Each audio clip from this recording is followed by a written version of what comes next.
And first of all, I will obviously introduce myself again and also a little bit about Kehillah Studios before introducing our panelists and beginning the session as well. And towards the end, if we have time, we'll leave time for people to ask questions as well before we wrap the meeting up. So I will be sharing my screen again today.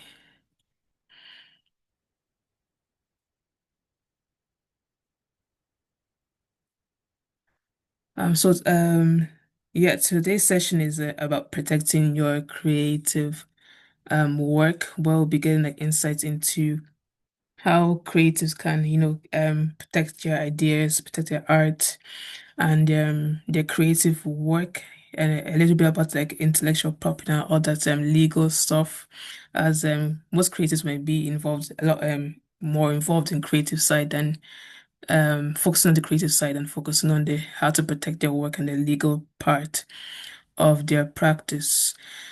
And so a little bit about me as well. My name is Victoria. I'm based in Manchester, England, and I'm a 3D animator. I studied animation at the University of Salford and also MMU. And I'm into 3D animation and 3D environment modeling. I also do video editing, graphic design, and content creation. So I kind of like do a lot of creative work and not just animation. And last year I also founded so last year I developed the idea of starting Kehillah Studios and also started it this year where it's kind of building a community of African creatives primarily on WhatsApp as where we have like 300 over 300 African creatives on that space and it's established with the purpose of networking with other creatives around the world, promoting African storytelling through animation, film, and art, and also partnering with experienced creatives to provide training for Africans who will be interested in going into the creative industry. And obviously, starting first from Manchester before going into other countries such as Nigeria. And like I mentioned before in other sessions as well, our vision is to empower African creatives who will bring African stories to a global stage through animation, film, and design home and abroad.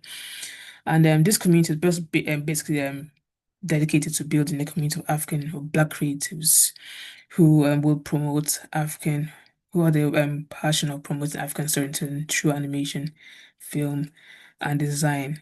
And for the purpose of this is just to establish a community where people are able to network with the other creatives, especially within the African creative industry, where people are able to get knowledge about the creative industry, whatever creative field they want to get into, they can get knowledge of them here, and also a space where training is also provided, workshops, seminars, festivals such as this is organized for Africans who are have interest in getting into the creative industry. So our panelist for today, first of all, is Adeola, who's the co-founder of Black Creative Trailblazers. She designs and delivers community-focused projects that spotlight and celebrate Black creatives. She has the joy of working with over 120 Black artists and welcoming more than 3,000 people to events ranging from fashion shows and film screenings to creative showcases. She's passionate about creating spaces where people feel seen, heard, and inspired. She manages everything from building partnerships to handling budgets, always with the goal of making a real impact in the community. And our second panelist today is Omotayo, who is an adept entertainment and intellectual property lawyer with over 8 years of relevant and active experience in the entertainment industry. Currently, she's the head of of legal at Ebony Life Group, a position which exposed her to working with international and local media, film companies like Netflix, BBC Studios, Sony's Pictures, Film One Entertainment, Genesis Group, etc. So those are two panelists for today. Stop sharing my screen. So yeah, we have our session is going to be divided into kind of like little sections where we're going to talk about different areas and ask questions around different topics before we get into questions from our audience as well. So the first of all, we'll start off by knowing the personal journeys of our panelists and how they got into the kind of like legal practice, also the creative industry. So I'll probably start from you, Adiola, who how you got what was your journey into the creative or legal space, and what motivated you, your passion for protecting or promoting African creativity. Hi everyone, my name is Adiola. It's really great to be with you all. I've lost the battle with my light. I have been trying to get the light to work and it keeps dying on me. So that's a shame. But yeah, my journey into legal and creative. So in terms of law, I studied law at university and then I went to law school. I qualified first in England and Wales, and then I came back home to qualify in Nigeria, and then I qualified in New York because I was working for an American law firm. So I'm a triple qualified lawyer, and I've worked on cases across New York, England, and Nigeria.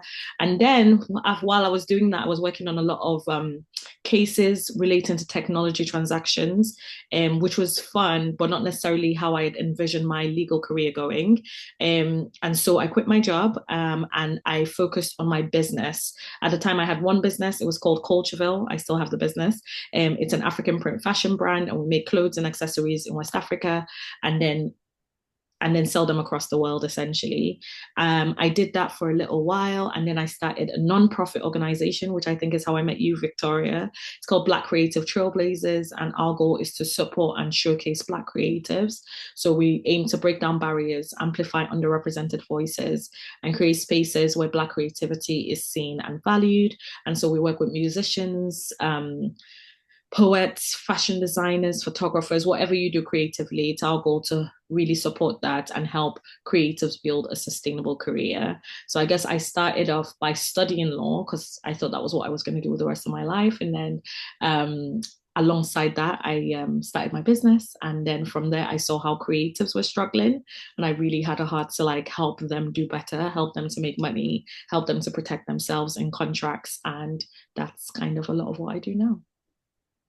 Thank you very much. And as someone who has is like building like a vibrant creative community, especially here in Manchester, what moment made you like realize that supporting and protecting Black creators was your kind of like life's work?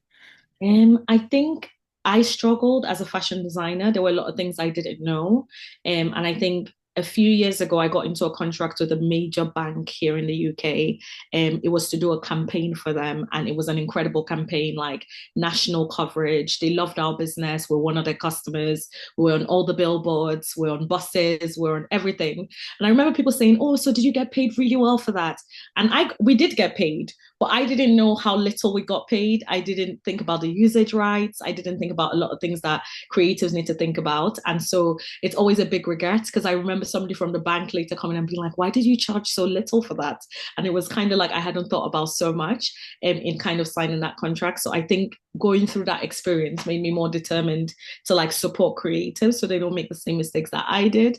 And I'm able to support them in that process. And I don't feel like I know everything, but I do feel like I have a really good network. And even if I don't know, I'm going to try and ask somebody who knows to try and support that creative to making sure they get what they need. So a lot of the work that we do at Black Creative Trailblazers is about training and workshops like what you're doing here today. It's about creating spaces where Black creators can showcase their work, and it's about creating spaces where creatives can meet the people within like careers that can support them to do what they want to do. So that could be somebody who can commission you for a new play that works in the theater. It could be a lawyer like Omatayo who's working in the entertainment space.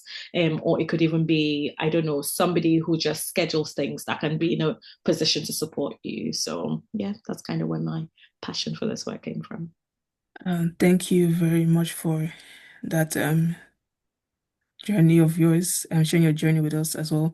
And Omotayo will come to you as well. We would like to know like how your journey into like the legal space begin for you, especially with the being entertainment aspect of it. Okay. Hi, thank you. Good day, everyone, and thank you so much for having me. It's a pleasure to meet you all. So, jumping right into the question, I love to refer to my journey or story around entertainment industry as a story of grace, because for me, it was more of chance than something that I had pre-planned. Of course, I finished from law school. I came to Lagos to Unilag precisely for my master's. And then I was just doing my master's, hoping that once I'm done, I will start working my CV, go around law firms in Lagos.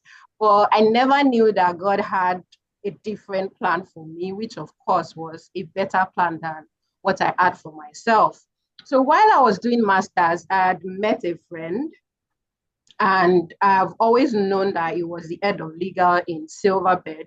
But of course, we were colleagues. We do assignments together, read together, and all that. And one random evening, he just walked up to me and he was like, "Oh, Omotayo, my colleague in Silverbed just resigned. Would you love to take a position as legal officer in Silverbed?" I was like, "What? You're still asking me? Like, why would you even be asking me that kind of question? The conversation should be send me your CV." And that was the beginning of it all. I got employment with Silverbed as legal officer. Of course, Silverbed, they are more of an exhibitor and distributor. So they do little or nothing around production. And I'd worked with Silverbird for like 5 or 6 years doing distribution, doing exhibition. I've learned a lot regarding those two.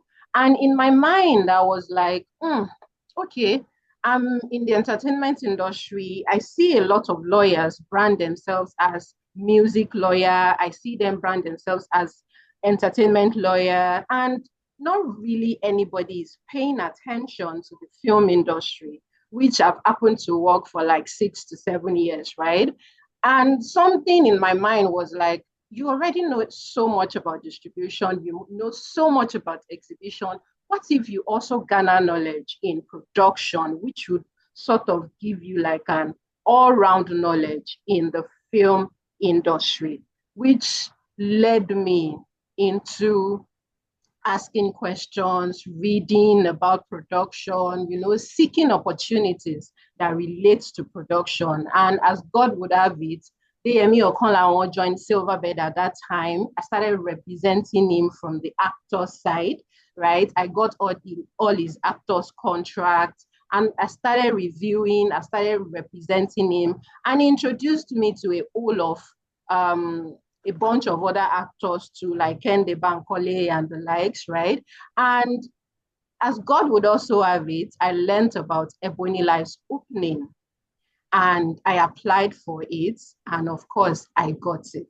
And that opportunity has been life changing for me in the sense that I've had the opportunity to work with top class studios like the Netflix, Amazon, and it's an experience for me that it was something that I needed, particularly at that point. And it was as if it just dropped on my laps, right? And so for me, like I said initially when I opened my statement, my story has been of grace, just from one step to the other. And for me, entertainment industry feels like home to me, right? It is relaxed, though it is full of chaos, full of different transactions at different times. But it's something that, when you say you enjoy peace in the midst of the chaos, that's what my journey has been. And I've been learning, I've been unlearning, I've had a lot of experiences that I don't mind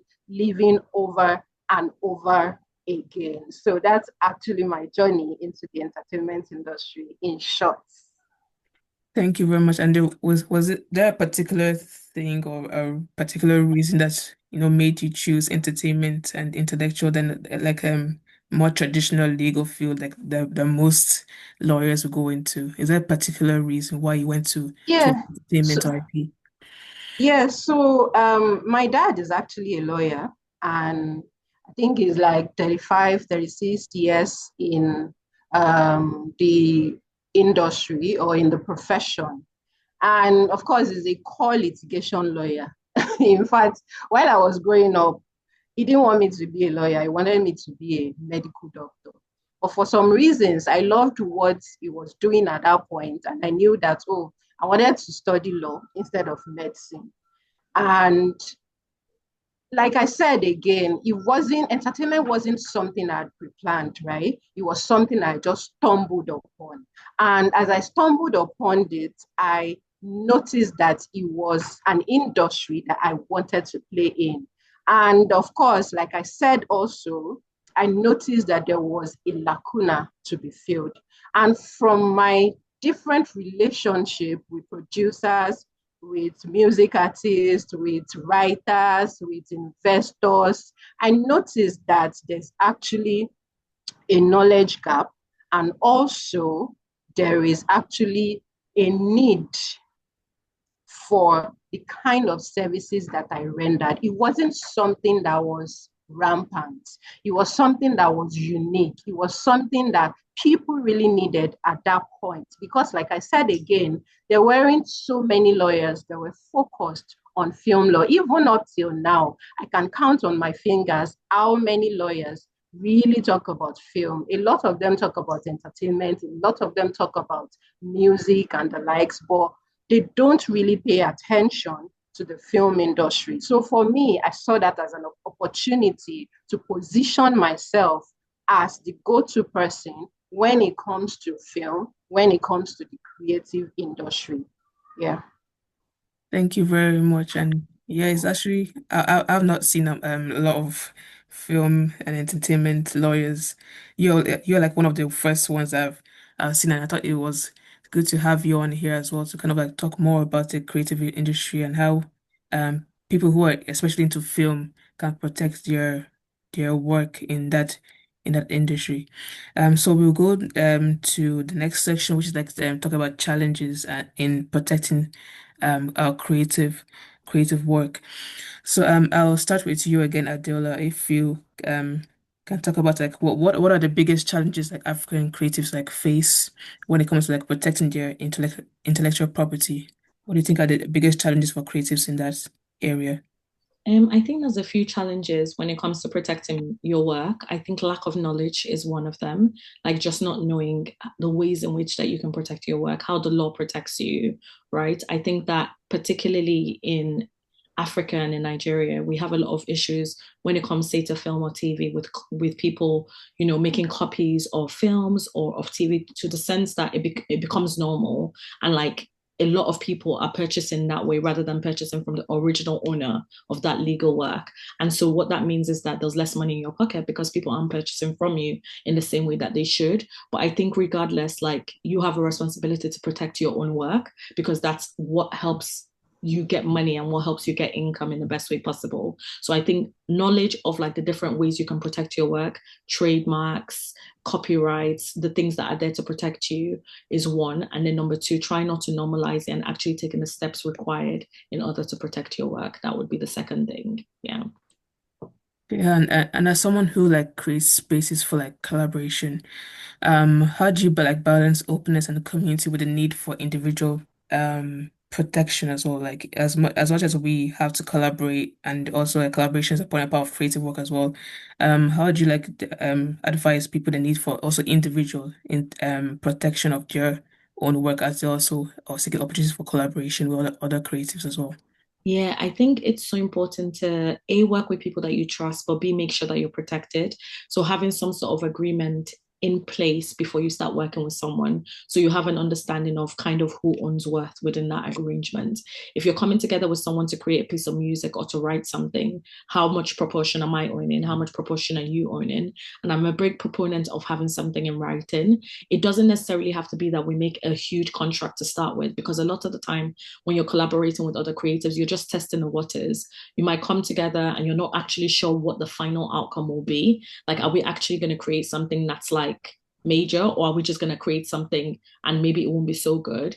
But I think it's so important to have something in writing, whether that's a quick email that says, today we're going to work on this is our agreement, that whatever comes of it, I own this, you own that, these are the proportions in which we'll own the music that we create, or this is what I'll have ownership of and you'll have the rights to keep using that. I think it's just so important to put things in writing. A lot of the time, especially when creators work with larger organizations, I feel like they're often reluctant to kind of make those moves because you feel like you're the small fish, and you might even feel lucky. Like, if I got a contract with like a much bigger organization, I remember when I first started, I would always think, oh my gosh, they're so much bigger than me. Like, why should I like I'm blessed to be in this position, but I think it's so important that even in those cases, you try and write out what the agreement is between you two, because otherwise people start to go away from what the original verbal agreement was, and you have no protection. You have nothing to turn back to or look at and say, no, actually, this is what we agreed at the start. So I think it's really, really important to try and put as much in writing as possible, but also still remain open to collaboration. And I think the balance is that you don't necessarily need to do a big detailed contract at the start, but if you do see the work gets into a point where it's gaining traction, there's a lot of revenue that can be generated, then do request a contract. Do speak to somebody within your network that might be a lawyer that might be able to assist you with that. These days, I feel like there's so many things. There's lots of templates online. There's even ChatGPT and AI that can help you understand, okay, what are the rights that you might be risking by going into this, and then try and create something that protects yourself as you go on. And so I think there's a balance there to be struck between collaboration and then actually making sure that you're protected. Yeah. Thank you very much. And Omotayo, will come to you as well. What do you think are the biggest challenges creative space, especially in the film industry? What do creatives face in that particular industry in protecting their intellectual property? Okay. Yeah, so one that comes to mind, aside the one that's been spoken about, is the issue of imbalance of negotiation powers, right? So when you look at the relationship between the financiers, for example, in the film industry, and the producers, most times the producers appears to be in they appear to be at the mercy of the financier. The financier, of course, they have the money, so most time they want to, dictate what would work or what wouldn't work. So, and most times producers, they are left with no choice than to just proceed with whatever it is they are being offered, right? So there's no level playing ground when it comes to negotiation between investors and creatives. It's just like a case of take it or leave it, not considering the fact that creators, most times, they own the idea, right? They even own the expertise when it comes to executing the idea. So if there's no idea, if there's no execution, there wouldn't be any need for your money as an investor, but they don't really consider that. All they want is, oh, I'm the one bringing in the money and I want to be the one to dictate what happens. And that's so unfortunate.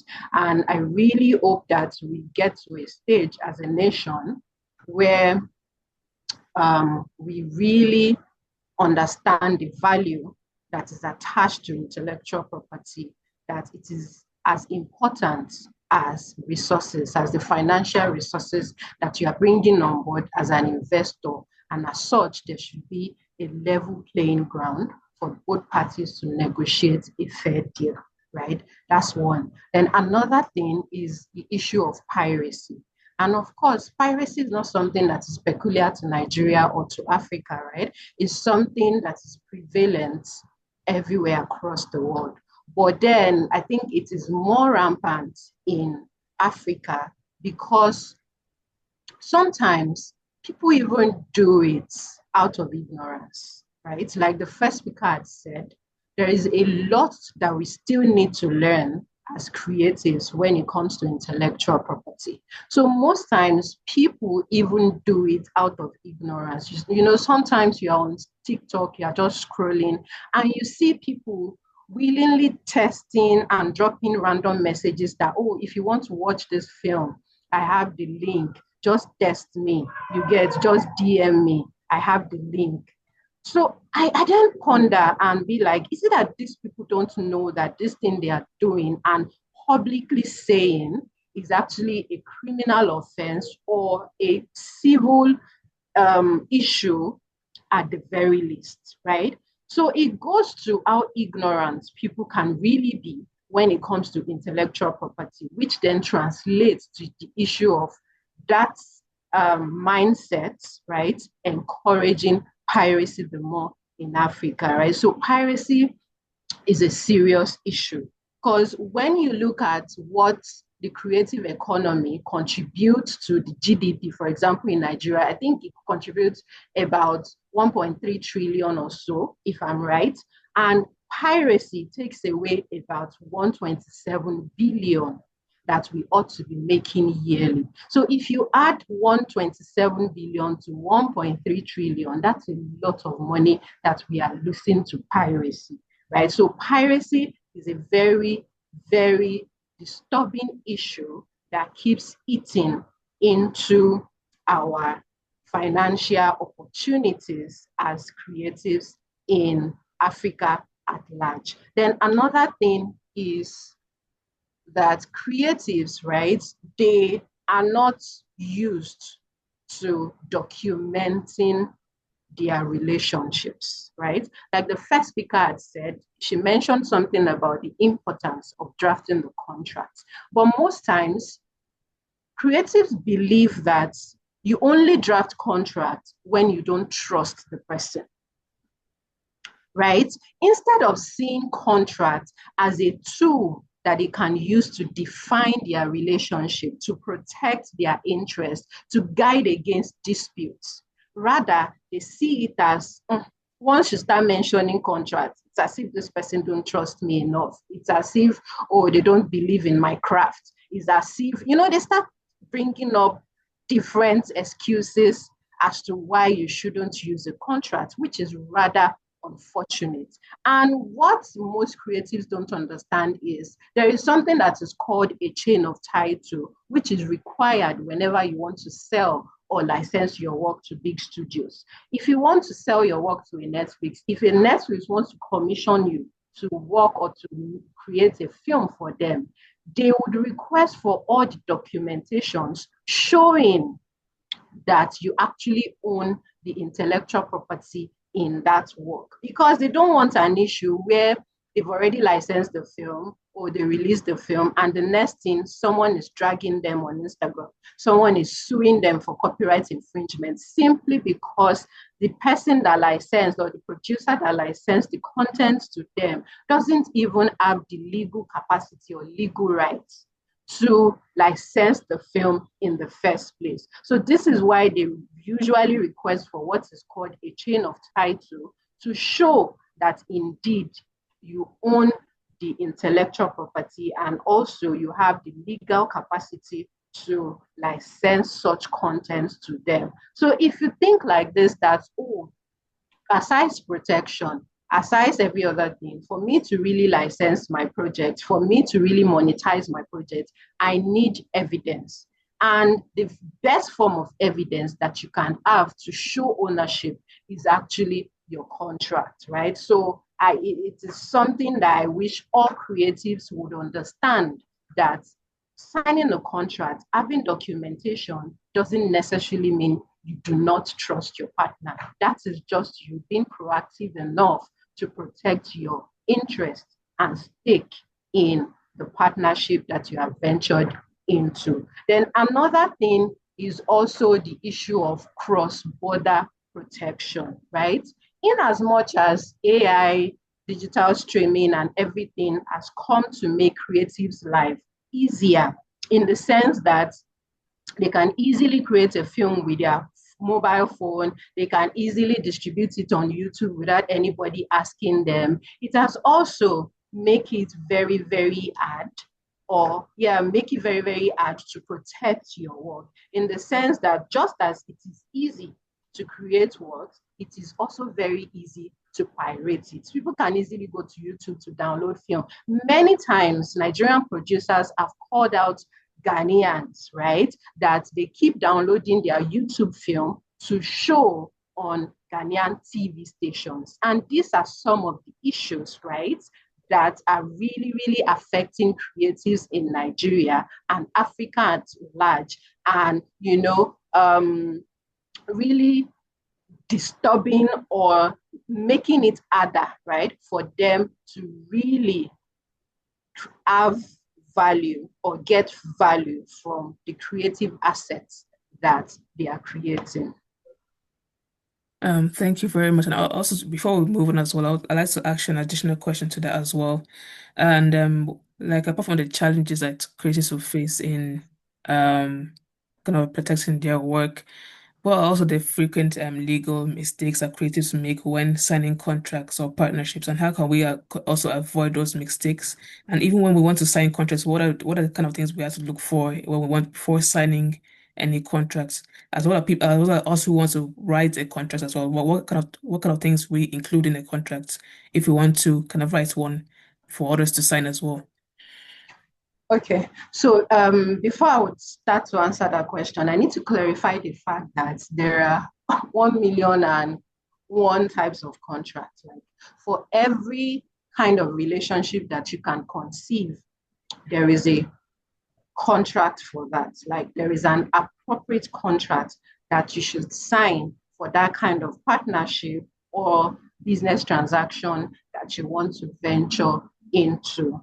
So, having said that, there is no one contract that you can use for all the transactions you have. And that's where I have issues with creatives always using partnership agreements for everything, right? It is not everything that you use a partnership agreement for, right? If someone is rendering a service for you, you should sign a service agreement instead of a partnership agreement. If someone is giving you a right to use their intellectual property in your own creative work, you should sign a license agreement. If someone is investing in your um, project, what you should sign is a financing agreement, not a partnership agreement. So that's one thing. Like most times, creatives believe that, oh, partnership agreement is the answer to all their contract questions, which is very, very wrong. Then, having said that, one mistake that I see creatives make is the fact that they sign contracts without really understanding the terms of the contract that they want to sign or that they have signed, right? They just believe that, oh, I had a conversation with this person. I told him how much I wanted to earn. I told him what I'm meant to do, right? And once the person sends the contract, all I need to do is to sign, believing that it is what we discussed that has been put into writing. But unfortunately, that is never the case. Even if the thing is not fundamentally different, there might be more details, right? That you didn't really avert your mind to when you were having the discussions that would be added into the contract. Because the essence of a contract is to clarify all doubts, like to make the relationship more clear, to bring clarity into what the transaction is about. That is the essence of a contract. And most times, contracts would be naturally more detailed than what you have discussed with your partner during the discussion phase. So it is very, very important that you go through your contract and read it word for word so that it is exactly what you had intended that is provided in the contract. So another thing is also the issue of creatives not showing their contracts to lawyers before they sign. So for you as a creative, most times you just want to look at, oh, what am I requested to do? Oh, how much am I earning? Oh, if it's profit sharing, how much is my percentage? It is usually the financial parts, right, that creatives are keen about, forgetting that beyond the financials, there are other crucial terms in the contract that you need to pay attention to that would also enhance the financial parts that you are so keen about. And the first of such is actually intellectual property. If you are entering into a partnership with someone, who owns what? Because sometimes the fact that someone has partnered with you does not necessarily mean that they own the projects, right? It could be that they are only sharing profits. It could be that they are only getting credits, right? It could be that they are only being paid for the services that they have rendered. So you really need to be clear in terms of intellectual property. Who owns what? So don't confuse intellectual property for the right to share profit, right? Then also the financial part.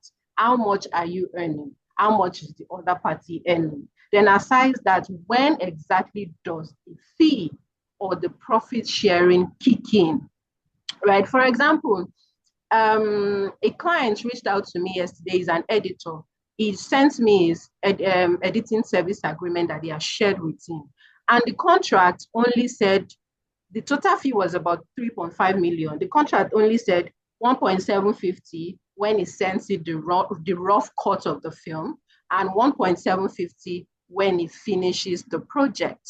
And in my mind, before you get to rough cut, you've done like 4 steps, right? You've done your sync and assemble. You've done a lot of work before you get to rough cut, which is like 4 stages. Now you are telling him that he would do 4 stages of work first before he even earns any fee at all, right? Of course, I pushed back on that and was like, no, he should earn something upon signature of this contract. And I didn't even end there. I said within 48 hours of signature, so that brings clarity in terms of when exactly is he expecting his money, how much is he being paid.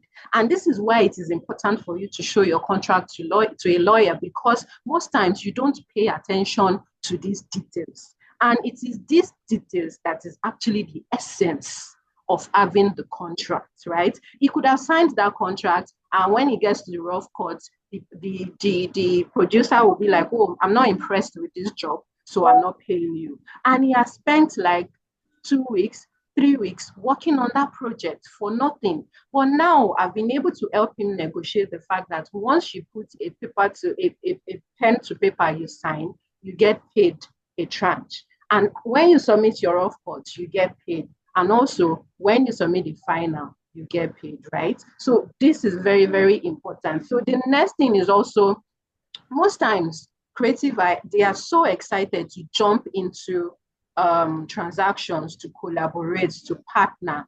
But then sometimes it doesn't go as well as you thought at the beginning. Then it gets to a point that you just have to walk away. Do you have terms in the contract that specifies how you can walk away? Then on what grounds can you walk away? Can you walk away at will, or there must be a breach? Then if you want to walk away, should you give notice? How many days notice? Then when you walk away, what happens to the work that the two of you have jointly created, right? Do you set the work aside? Does it get transferred to the other party, or does it revert back to you? Right? These are the details that you need to include in your contract. And creative contract, of course, you want to talk about credits.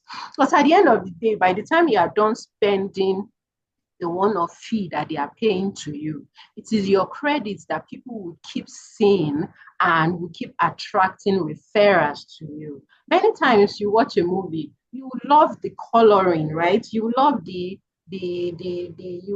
love the color, you love the what's it called? No, it's not interior decoration now. The production design. Then what do?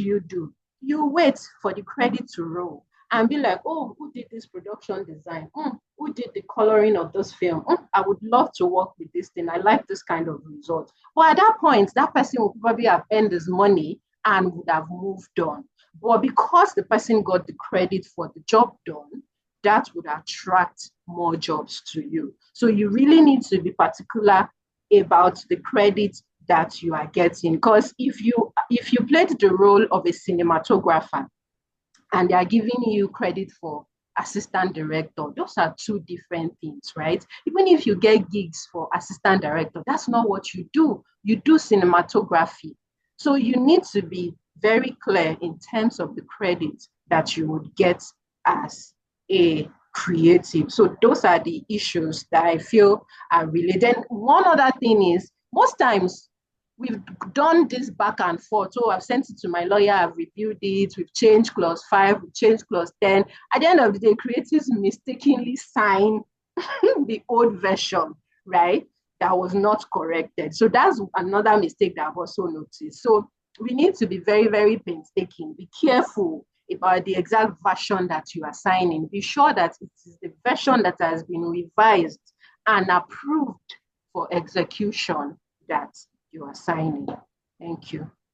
Thank you very much for that detailed response as well. So we'll quickly go to talk about next stage as well. Talk about the practical steps that creatives can take to protecting their art or whatever work or their ideas as well.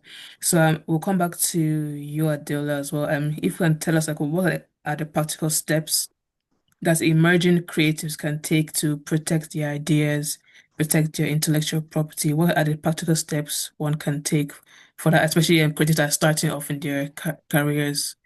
Yeah, thank you so much. I think Omatayo alluded to a lot of it. It's like making sure that you're documenting kind of the pathway to the thing that you're creating. So if you're an artist, I think it's so important that you sign things when you often see a signature and a date for when somebody creates something, right?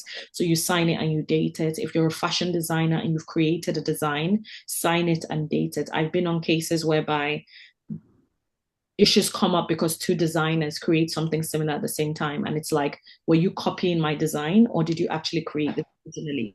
And being able to show kind of that pattern of actually, this is the date when I did the first draft.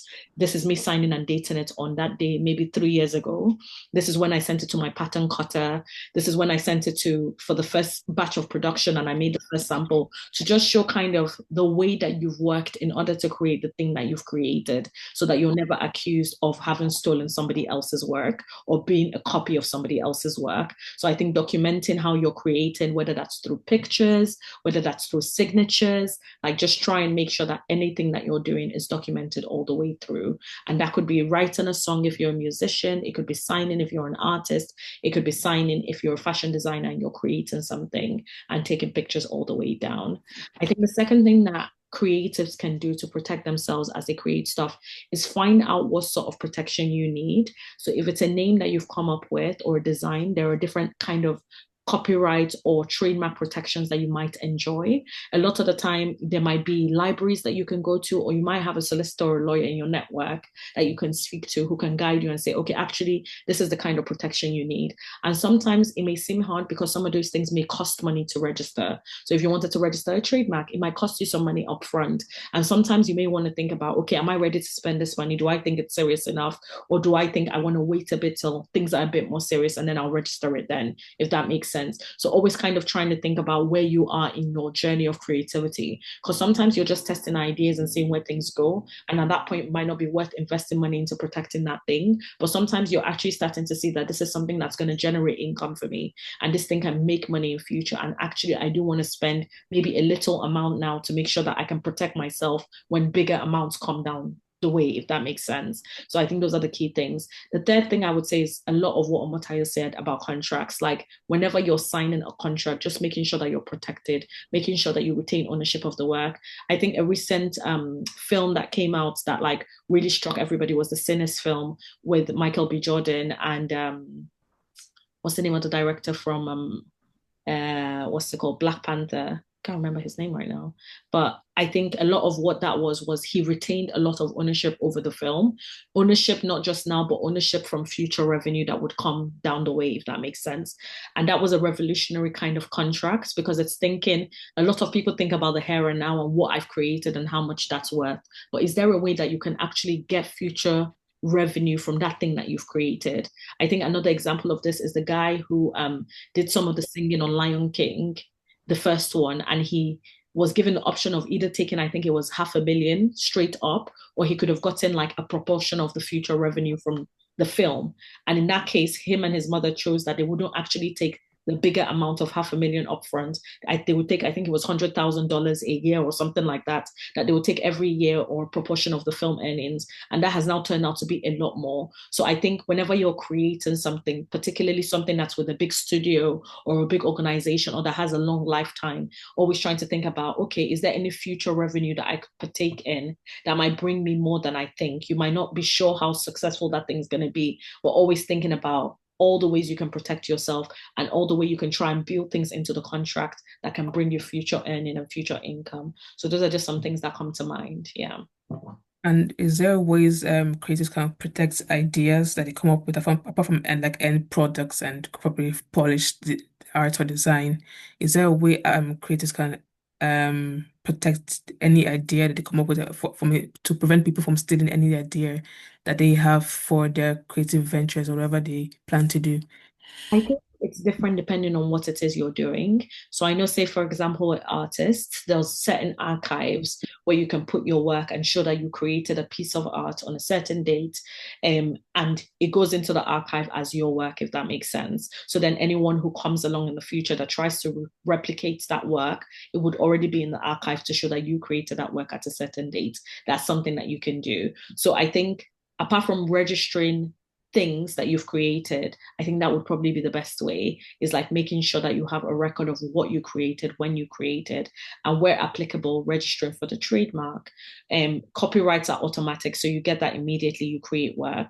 But I think just trying to make yourself aware of what protections apply to the work that you've created and making sure that you do get that protection in place as soon as possible, or as soon as you feel that that would be profitable. Yeah.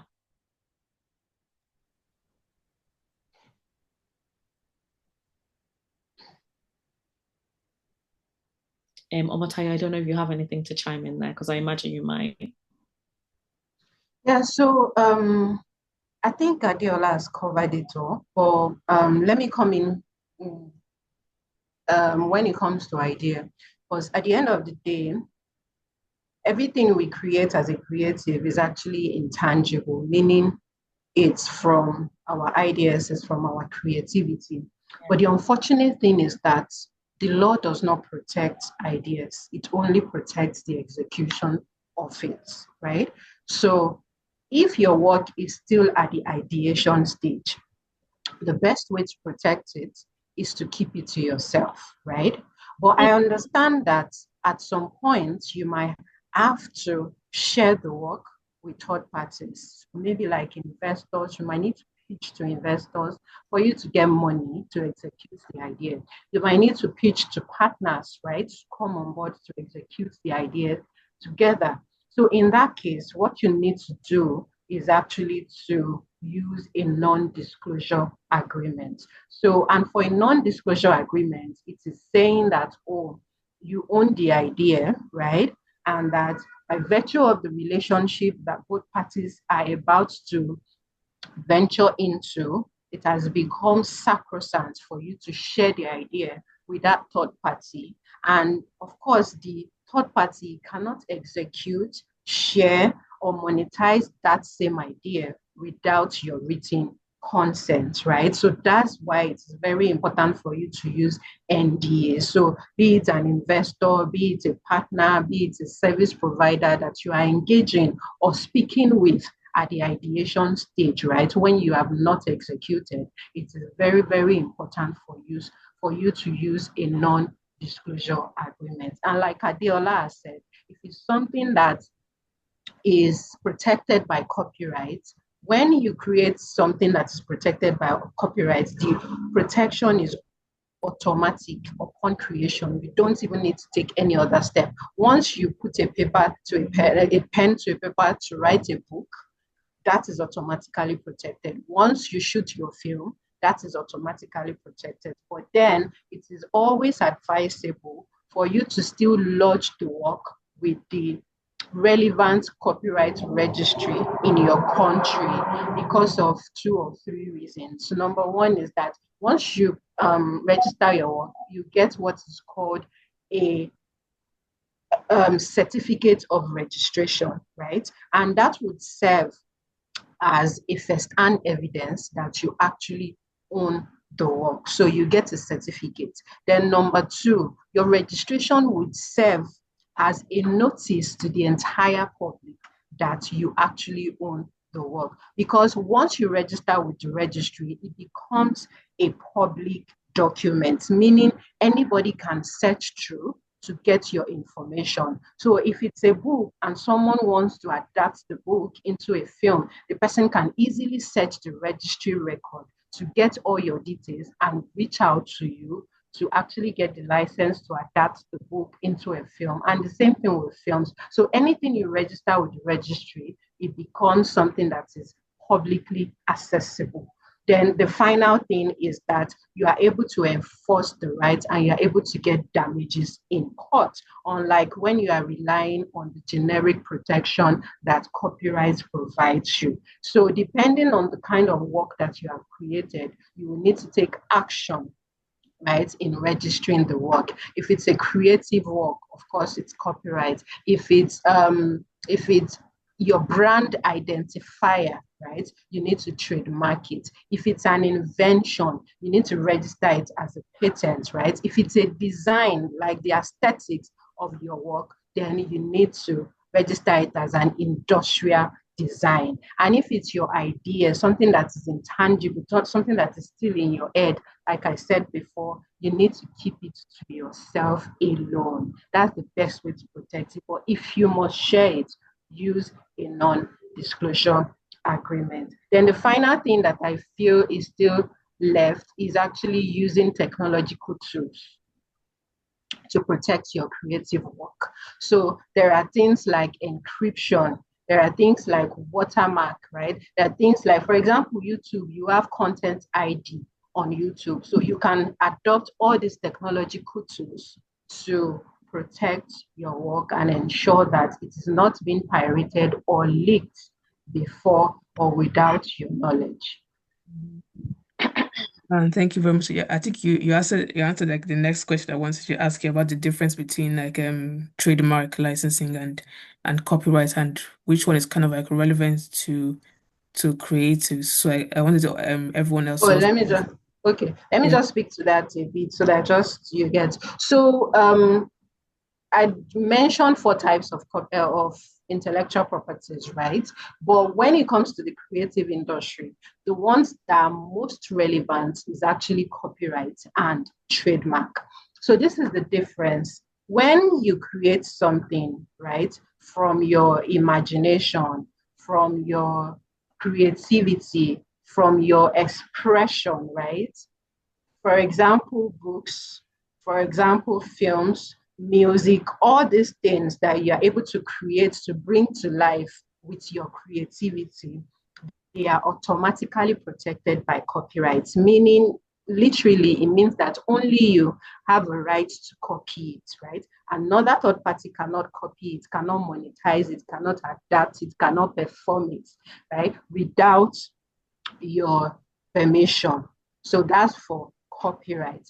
But when it comes to anything that can be used to identify your brand, either as an individual or a corporate brand, anything that can be used to distinguish your brand from your competitors, that is actually your trademark, meaning the mark that is being used to identify your trade. That is actually what is called a trademark. So think of your brand name, think of the title of your film, think of your characters in your film, think of your logo, your slogan. So, anytime you see the apple drawn behind a laptop, they don't even have to write Apple. Once you see the logo, you know that, okay, this is Apple product, right? So anything that can be used to identify your brand. Anything that can be used to tell that, oh, this one is Ebony Life Production, is not only a Folayon production. That is actually your trademark. So whatever it is that you can use to identify your brand and your product, right? That is your trademark. And unlike copyright, that the protection is automatic, the protection for trademark is not automatic, right? You need to take steps to protect it before you can enjoy protection under the trademark laws, right? So I shared a post, was it day before yesterday, about there's this trending issue about registering Dirty December in Nigeria. So the news broke over the weekend that Daria Talade and the wife had registered Dirty December. And we know that Dirty December is something that is very, very popularly used in Nigeria and everything, right? Some people are even saying that it was this guy that came up with the name. What's his name? This guy that married Dola's daughter. That yeah, that he was the one that came up with the name. But the unfortunate thing is he didn't register it as trademark. But now Daria Talade and wife feel the need that, oh, we want to create a Dirty December festival, which is a festival that we will be holding every December. And they have thought it wise to trademark it. Now, people are calling them out on social media. Oh, it's something that is for the entire Nigeria. Oh, they are not the one that came up with it. Oh, a lot of chaos on the internet around, oh, do they have the rights to trademark it? And my submission was that it is unfortunate when it comes to trademark, the law is not on the side of the person that came up with it. The law is on the side of the person that registered it. So if you are the one that came up with it, the law is less concerned. But you have come up with it. What have you done to register it? What have you done to protect it, right? That's when the law will come to your side. Because you might come up with this thing, but have no use for it. Does it now mean that other people that have serious use for it shouldn't use it because you came up with it? No, that would be stifling creativity. You created it, but you don't have a need for it. If that is the case, then let the person that have a need for it use it and protect it. And that's how the law is, right? So if you have come up with a trademark, you've come up with a unique brand name, a unique title for your film, a unique character that, oh, this one is sweet for merchandising, the next thing you should do is to trademark it. Then finally, when it now comes to licensing, licensing is not an intellectual property right, right? Once you have a copyright in something, once you trademark something and you're enjoying protection, no third party can use that copyrighted work or the trademark without your permission. The only ground upon which they can use it without your permission, no, okay, the only ground they can use it is with your permission. And it is that permission that is called licensing, right? So licensing is just a way, a touch way of saying that, oh, you've permitted so person to use your copyrighted work, to use your trademark for a particular period of time. And when it comes to licensing, there are terms that you must have in your licensing agreements, right? You must ensure that you describe exactly what you are licensing. Oh, is it a film? Is it a music that this person wants to use as soundtrack in their film? So what exactly are you licensing? And let me use film as an example. If someone is using a music as soundtrack in their film, you need to specify the title of the song. You need to specify how long they are using the song for. Because if they give you the permission to use it for 1 minute and you use it for 2 minutes, you're already in breach, right? You need to specify how much you are paying. You need to specify how long they can use the song, which for films is usually in perpetuity. Because I cannot use your song in my film this year and you tell me to go and remove it next year. It doesn't work like that. So most times it will be in perpetuity. But if it's not a music, if it's other work, you might say, oh, you are only using this for 1 year, for 6 months, especially for influencers, right? Once they create content for you, they usually have usage rights, like within which period can you use that work? Within which period can you use the influencer's face, the person's personality, the likeness? How long can you use it, right? Then also intellectual property, you need to specify that I'm only licensing this thing to you. I'm not transferring ownership to you. Then when the license terminates, what happens, right? The work reverts automatically back to me. And the person that has licensed it will also automatically or cease from using the work. So that's the relationship between copyright, trademark, and licensing, to my best knowledge. Thank you very much for that answer as well. So we'll quickly go to the last section as well before we leave the room for questions from the audience before our closing reflections, and then we'll wrap up. So lastly, I want for this section, I want to ask the both of you as well. How can stronger like IP awareness and protection contribute to Africa's creative economy and storytelling future? Um, Like, yeah, who'll start I'll from let Adiola go first. Yeah, okay. I think stronger awareness will help people protect their work better. Like, I think events like this and listening to Omatayo speak, even I'm learning things that I hadn't thought about. Like, and I think it's important that people know what their rights are, they know how best they can protect it. Because I think if you can protect what you own, then you can earn more from what you own. Creativity is often seen as like a career in which you can't really earn much money, or it's difficult to earn much money. And that's sadly true, and probably getting harder because of some of the things that Omotayo mentioned earlier, like AI and things like that. But I think that knowledge is power. And so I think things like this do help storytelling in future, because people are empowered to tell their stories and to not keep it hidden because they understand how best to protect it, and I think that's really important. Yeah. Thank you very much. And Omotayo, it's over to you as well. How can stronger IP awareness kind of like contribute to Africa's creative economy?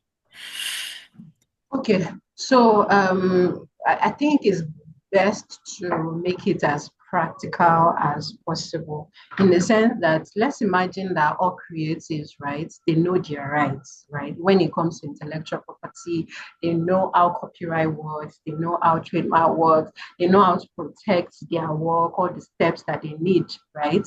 What then happens is that they are able to negotiate their worth, right, appropriately. And if you are able to negotiate your worth, you are able to protect your intellectual property as a valuable asset that it is. It means that there will be more money, right, which would, of course, boost the creative economy that we are all shouting for. And let's assume that there is no piracy. Let's add that 127 billion to 1.3 trillion that we already have. That's a lot of money. That 1.127 billion, if you share it among producers in Nigeria, that will go a long way, right? So if we create enough awareness about copyright, about intellectual property, it reduces piracy, right? And it also means more money for the creative economy. Then another thing is that it would also encourage investors to pump more money into the creative sector. Because at that point, they would understand that they are not only pumping in money, these people, they are pumping money into their projects. They actually understand what IP means. They know what it means to use a contract. They know what it means to negotiate terms fairly. They know what it means to register copyright.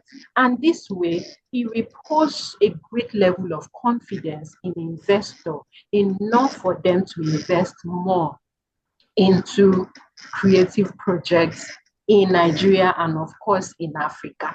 And of course, if there is enough IP awareness, there is enough protection, standard protection, no piracy and all that, excuse me, it would encourage cross-border partnerships, right? UK, US, they wouldn't be scared to come and partner with Nigerians because they know that it's not as if, oh, if they make 100% profit, 60% is the piracy is taking 60% of it, or failure of the producer to sign the right contract, right? If all these things are in place, it would encourage international partnership.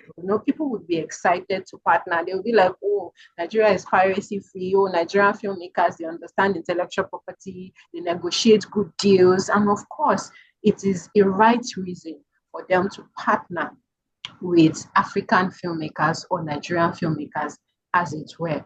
Then finally, I think the thing that also comes to mind is if we are able to create more awareness about intellectual property, it also helps us to protect our creative asset as a nation, right? It protects our cultural heritage in the sense that somebody will not just come and steal our story and go and write it in form of Black Panther and go and write it simply because we do not know the value of what we have and we are giving it out for nothing, right? For nothing, absolutely. But if we understand how intellectual property works, how valuable our culture, our stories, our music, our fashion, how valuable they are, of course, it would help us to preserve our culture, to help us preserve our story, to help us preserve our fashion in a way that it will become more valuable and something that other nations will be interested in investing in.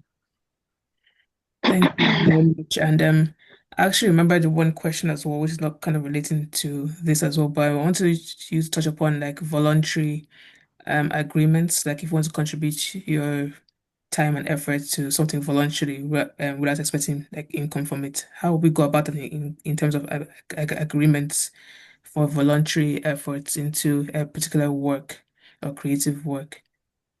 Okay.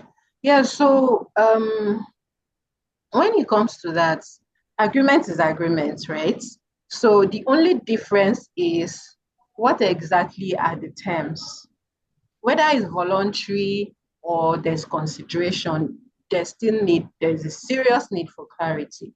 Because you are doing something as pro bono or free does not mean that there are no expectations, right? So if you are acting for free or you are writing a story for free, you still need to clarify exactly, oh, what is the story that I'm writing?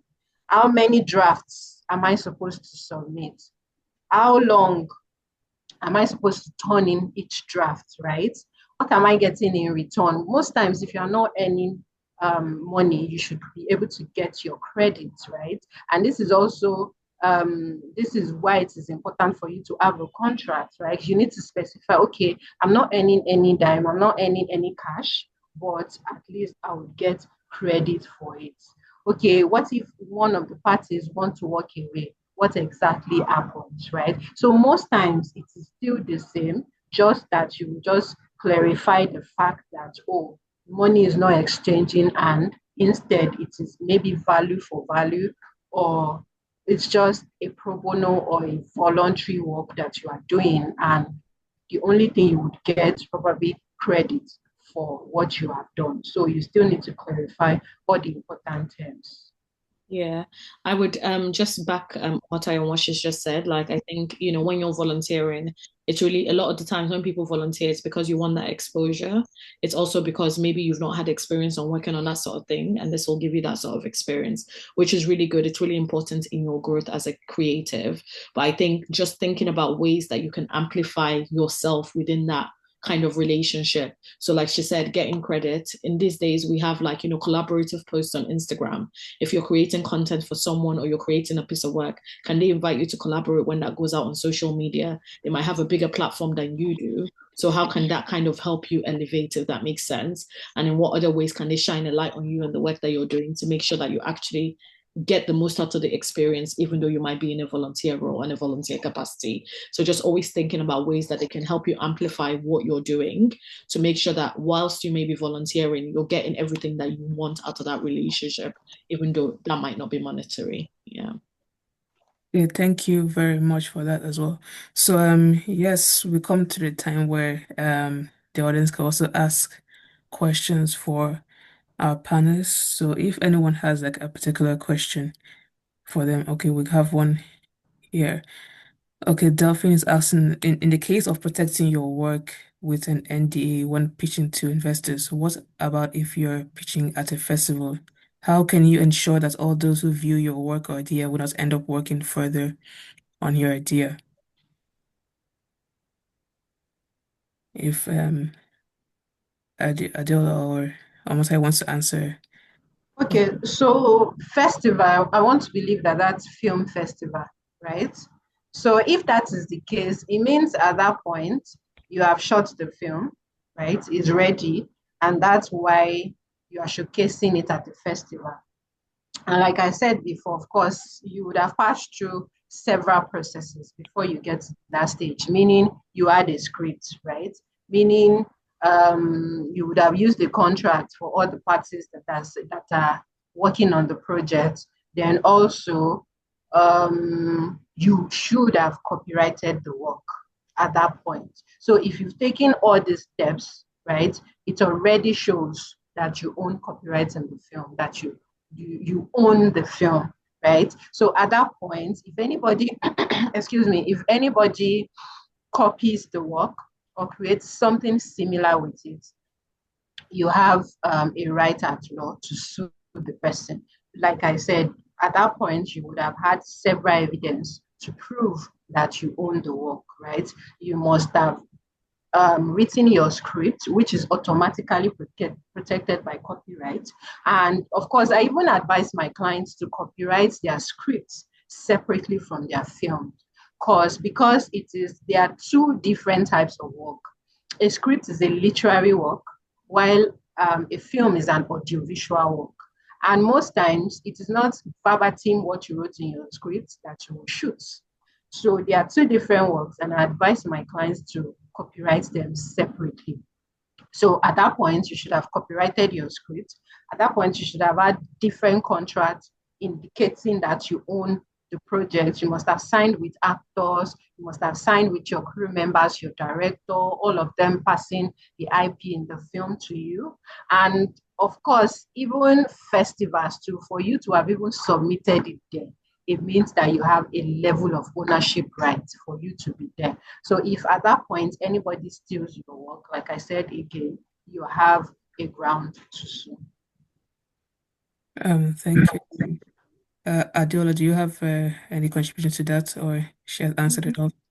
No, I think Omotaye said a valid thing. Like, I think at that point it's out in the world. There's only so much control you can have over everyone in a festival. So I think you really do need to be at a point where you've kind of protected it to an extent where you're okay with it being out in the world if you're presenting it at a festival.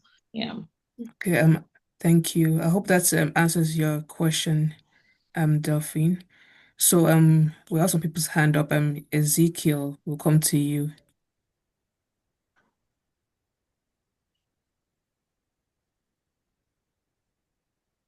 Hello, can anybody hear me? Yes. Hello. We All can right. hear Yes, you. you. So my question is regarding trademark. Say for example the characters of story. If you trademark the title of that content or movie, the characters, do we also trademark those characters? Maybe probably the characters are unique. Do we trademark them separately, or does trademarking the title covers the content of um yeah the content and then the characters? If that characters, if peradventure you want to use those characters for commercial purpose like merchandise and all of that. Thank you, Ezekiel. Does any one of you want to answer that? Okay, so trademark can only copy one thing at a time. So if you trademark the title of the film, it doesn't automatically protect the characters. Again, the characters are also identifiers, right? In the sense that if you talk about Batman, Batman is not the same, except for maybe a film that is titled Batman and the character that you also want to trademark is Batman. In that case, you can be protected. But if the title is Batman, but the character is Scorpion Man, they are two different things, right? So one cannot cover the other because it's just like a word or a sentence that you can write to register. So title does not automatically protect characters. So if it is a character that you know that it has merchandising prospects, or it's a film that you intend to be a series or have multiple sequels for, then it is best for you to trademark each character, especially the important characters in the film or the series. So it's something that you have to do separately. You trademark the title separately, then you trademark the characters separately. But if you know within yourself that this thing doesn't have a sequel potential, or a merchandising potential, there's no point wasting your money. It is only when you are sure that, oh, this thing, I want to use it long term. I want to be creating this series yearly, maybe like a Jennifer's Diary or that kind of IP that you know that's something that has potential for sequels, then you need to take the step to trademark it. If not, don't waste your money. Thank you very much. I hope that answers your question, Ezekiel. Yes, yes, yeah. Okay. And also, does this also apply to brand logo and title? Say, for example, Apple that you referenced. It The does, logo is but you can trademark your name, your brand name with your logo. okay. But Okay. the issue is that most times people change logos. They change logos and like pure water. Yeah. And the more you change it, the more it Yeah. waters down the effect of the trademark. So it is also advisable to trademark Okay. it separate. You get, All right. yeah, All right. Thank you. you're welcome. Okay. Olakuni, your hand is up. What? And you can ask your question now. Thank you very much. Thank you for this opportunity, and to our speaker, you've done justice to everything. I really appreciate you. So there are some clarification I want to get um, um, on IP and copyright. You said if it is similar. I want to now ask how similar is similar. I don't know if you get what I'm saying.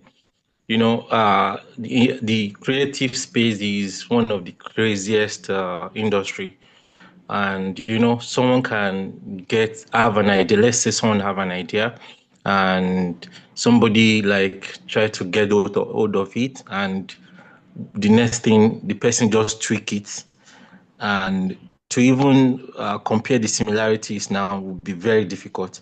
So you now ask how similar is the word similar when you want to like fault the person that, oh, this person has trademarked it or this person has copyright this.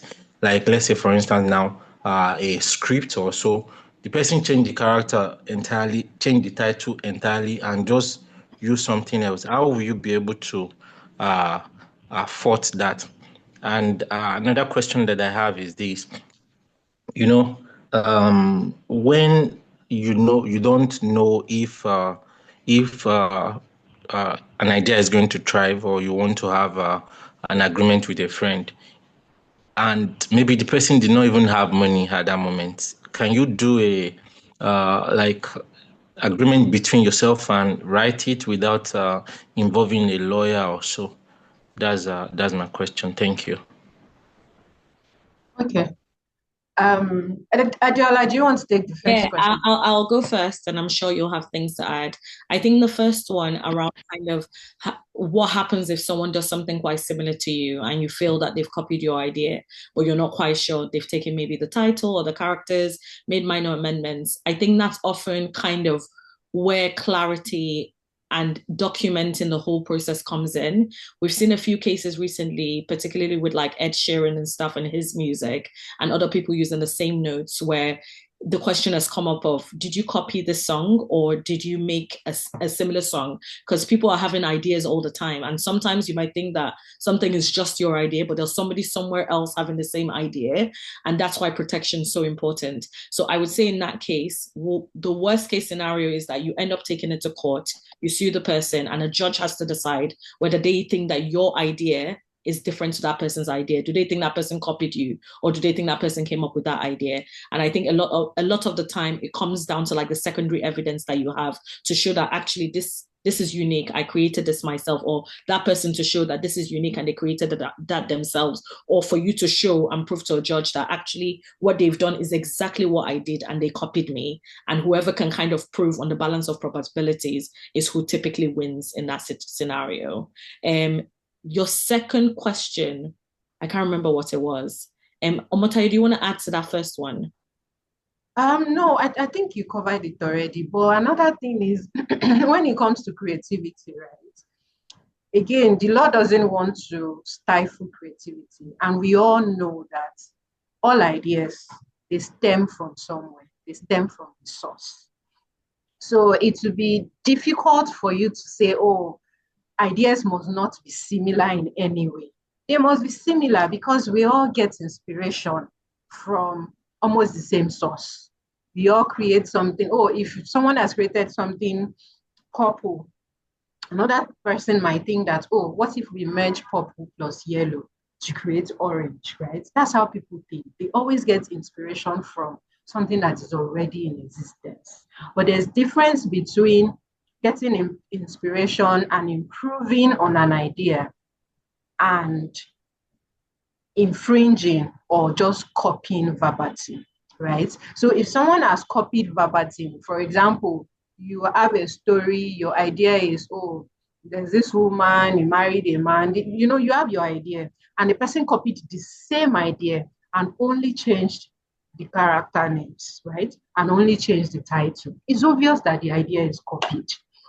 But if the person changed the character names, changed the title, then also tweaks the story, maybe gave it an ending that is totally different from yours, then in that case, the person can hide under, oh, I was only inspired by your story, but I was able to put my spin on it to differentiate it from your own story.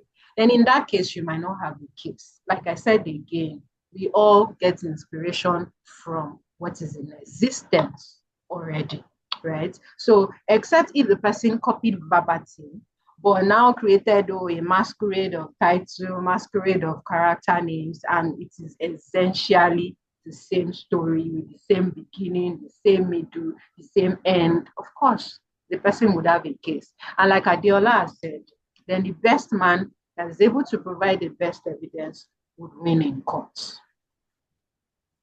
I hope that answers your question, and then if you can repeat your second question as well, if that wasn't answered. Yeah, I think his second question is about drafting a contract by yourself without a lawyer. Yeah. Right, Ezekiel? Or Olakunle. Okay. Yeah. Yeah, so there's no rule that says you cannot draft your contract by yourself. There's no rule that says that. The only difference is just that when it's coming from a lawyer, you know that, oh, it is well drafted, it is elegantly drafted, and the lawyer has also considered all the legal implications of the terms of the contract, right? But then there's no law that says you cannot draft the contract by yourself for the parties to sign. Even sometimes things as little as email can be binding on both parties, right? So instead of you not having a contract at all, maybe for any reasons you can't afford it or you can't do whatever it is, you can draft it yourself and have the parties sign it. But once you have money and you are able to at least pay a lawyer to do the right thing, there's what we call regularization in law. You can always regularize your processes, especially if you feel that, oh, something is not right, or you missed something out, or, oh, we now want to change how it was before, then the person will probably do like an addendum to the existing contract that will now cover all the other findings that you left out in the initial contract that you drafted. Then another thing is also you can draft something and then send it to a lawyer to review. So when lawyers review, they don't charge as much as when they are drafting a new contract. So those are the options that you have. Thank you as well. And it can also be possible if someone can also read about the law as well themselves to write a contract as well instead of like getting a lawyer to draft it for them. Because is it like a good way to also know about the law yourself as well, especially when it comes to compete? Especially laws relating to the industry where you do business. It's expected that at least you know the basic laws relating to the field or to the industry. So there's nothing that stops you from law. Law is a public book. Anybody can buy it, anybody can pick it and read, right? It's just that you cannot represent others, right? Because you're not called to, but that's the only difference. But nobody will take away the knowledge from you. Okay. Yeah.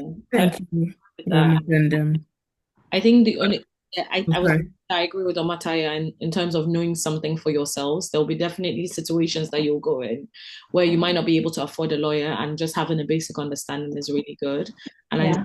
building your network, there's so many people that will call me with a quick question on like mergers and acquisitions, and which is like the area that I used to work in, and just be like, oh, please, I have this question, like, this is what I think it is, or this is what the contract says. Can you just advise me on this particular point? And that's a quick call. Like, do you get what I mean? So if it's a quick call like that, there's no charging on that. So just building kind of your relationships and your network. So hopefully you have people to call if it's a more serious matter. But I think learning it for yourself is good. And then obviously when you get into larger transactions or things with higher kind of stakes where you're worried about making a mistake, then definitely get a lawyer involved, because what you might not want to do at that stage is make a mistake that you don't realize you're making, that ultimately costs you a lot more than you plan for it to. Yeah.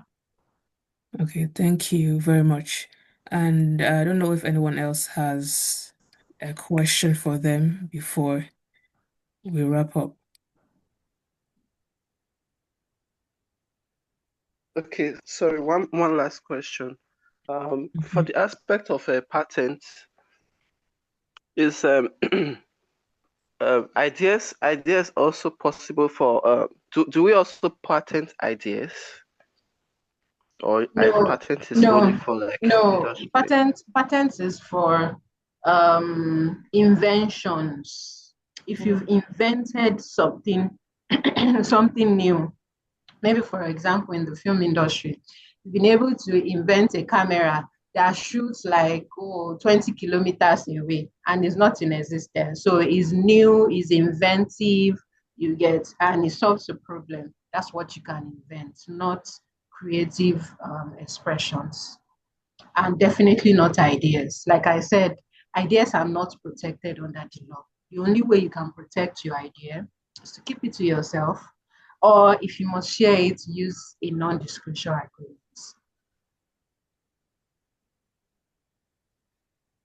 Like they say, Uh, idea in our water. So the law so doesn't protect those ideas.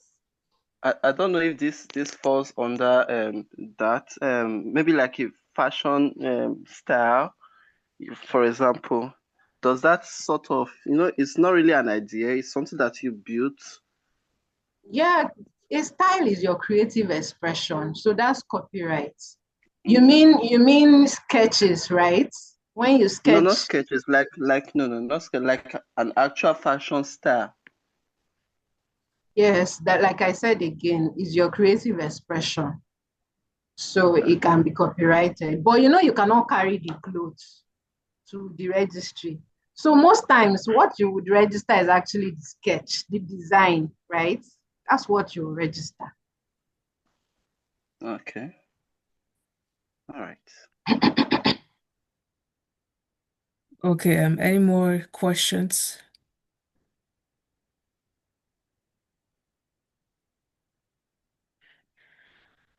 Okay, I believe there's no more questions from them. So let's ask you guys one more question before we wrap up. So finally, before we go as a closing reflection, I would like you guys to like summarize like what is your key like message for African creators about creating their protecting their work. Sorry, what's your final like short message for every African creative here in about protecting their creative work and also whatever like creative fields they're in. What's kind of a message for them about intellectual property and also kind of like protecting their ideas and art. Yeah. Start with I think for me, I would say that keep learning. Knowledge is power, like I said before. Like keep trying to gain knowledge on kind of the different types of ways you can protect your work. And also, I think documenting what you're doing as you go along and making sure things are in writing to the extent that you can. You create a new idea, you create a new plan, you create a new piece of music, whatever it is, put it into writing and make sure that you're protected should that come to be an issue in future. Yeah. Okay, thank you. Omotayo as well. Like, what's your final Okay. message for creatives? Yeah, so my final message would be that your creativity is beyond just art, right? It's an asset. And when you protect the asset, you own it exclusively, right? It becomes something that can generate generational wealth for you. So, and everything you create again, they are all valuable. But if you don't protect it well, it will become worthless. So as you create, also think about protection, think about monetization, because a lot of times creatives, they put so much work into creation that they forget to think distribution, they forget to think monetization, they forget to consider the viability of the work, right? So as you are creating, consider monetization, consider protection, and this way you would be able to build a generational creative assets. Thank you. Thank you very much for those. And yes, this is what we have time for, even though we finished quite early as well. So yes, as a final message as well before we go, um we have one more session of this festival as well on Friday, which is on marketing and also freelance strategies as well. So also if you want to attend as well, you can attend it. And those of you that are in our community as well will also have we'll share the link with you to that session when we start. So I want to thank also our panelists here for joining us today to share their knowledge on intellectual property and also protecting the our creative work as creatives, because obviously we, like Motoya said, we focus on creativity a lot than more than protecting our work, which is important. So also so what have our ideas and creativity stolen. So I appreciate your time and time to be here today, and also our attendees as well for joining us today to also learn from these tips on how to protect their creative work. And I've shared in the comment chat as well, if you want to follow us on our social media page as well, we kind of post also the things that we are up to, and also you can learn about more about what we do on our social media accounts. And we also have a YouTube channel where we upload our recordings too as well, which I'll share now. And if you want to contact us as well, we have our email kehillahstudios at gmail.com to contact us. So yeah, I appreciate your time and effort here. Thank you for joining us and being part of this session, and I hope to see you guys on Friday. And also Adela and Omataya, thank you for being here to speak to the creatives today.